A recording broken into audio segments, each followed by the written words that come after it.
नई सरकार बिहार में बन गई है, मंत्रियों ने शपथ ली है। अब धीरे धीरे वो लोग अपना प्रभार ग्रहण करेंगे। लेकिन इस बीच एक खबर ये आ रही है कि कुछ विधायकों में नाराजगी है, खासकर जनता दल यूनाइटेड के बहुत सारे विधायकों में ये नाराजगी है जिस तरह से ये मंत्रिमंडल बना है। तो देखिए, एक ट्वीट आया है डॉक्टर संजीव का, परबत्ता से विधायक हैं, उन्होंने एक ट्वीट किया है। उस ट्वीट के बारे में हम आपको बताना चाहते हैं। उसमें लगता है उन्होंने अपनी नाराज़गी का इजहार किया है। तो वो ट्वीट है कि तुमसे पहले वो जो एक शख्स यहाँ तख्ता नशी था उसको भी अपने खुदा होने पर इतना ही यकीन था। मतलब साफ है, एक भावना समझिए डॉक्टर संजीव की कि वो क्या कहना चाह रहे हैं।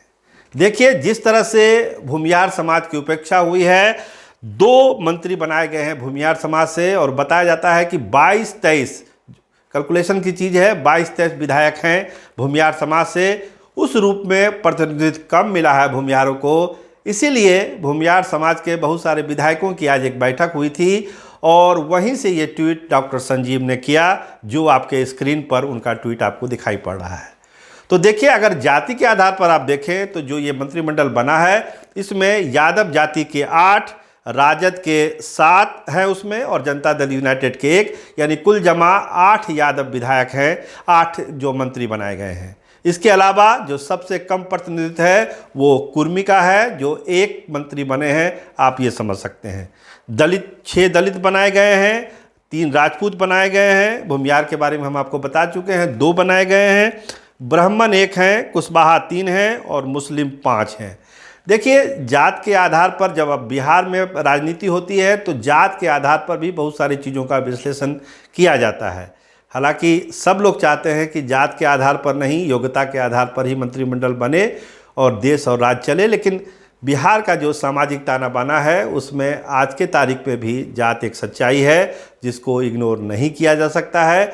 और अगर डॉक्टर संजीव का आप ट्वीट देखेंगे तो उससे भी यही झलकेगा कि इतनी संख्या में भूमिहार विधायक चुने गए हैं, लेकिन जब प्रतिनिधित्व देने की बात आती है तो फिर उसको इग्नोर कर दिया जाता है। देखिए, ये बहुत चर्चा थी कि डॉक्टर संजीव को भी मंत्री बनाया जाएगा, लेकिन उनके नाम को कंसीडर नहीं किया गया और वो मंत्रिमंडल से बाहर रह गए। तो एक समाज की भावना इस ट्वीट में झलकती है।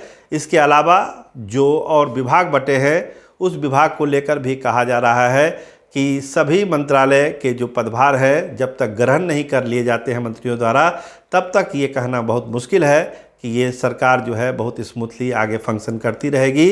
कुछ नाराज़गी जरूर है। जिस तरह से तेज प्रताप यादव को स्वास्थ्य मंत्रालय नहीं दिया गया, केवल वन एवं पर्यावरण विभाग ही उनको दिया गया है, उससे भी बहुत तरह की आशंकाएं जन्म ले रही है। लेकिन तेज प्रताप यादव के हवाले से जो उनके सोर्स हैं, हमारे सोर्स हैं, वो बताते हैं कि अभी कोई नाराज़गी वाली कोई बात नहीं है और वो ज़रूर अपना पदभार ग्रहण करेंगे।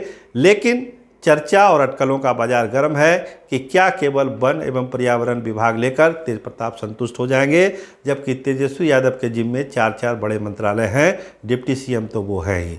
तो जनता दल यूनाइटेड में जो दिक्कत आने शुरू हो गई है उसका जिक्र हमने किया, जो डॉक्टर संजीव के भी ट्वीट से झलकता है।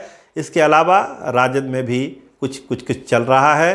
तो देखिए, सरकार ने पूरी कोशिश की है कि सब समाज को लेकर चला जाए, सब जात बिरादरी को लेकर चला जाए, लेकिन अमूमन जो सियासत में होता है, हर आदमी को कोई खुश कर नहीं सकता है।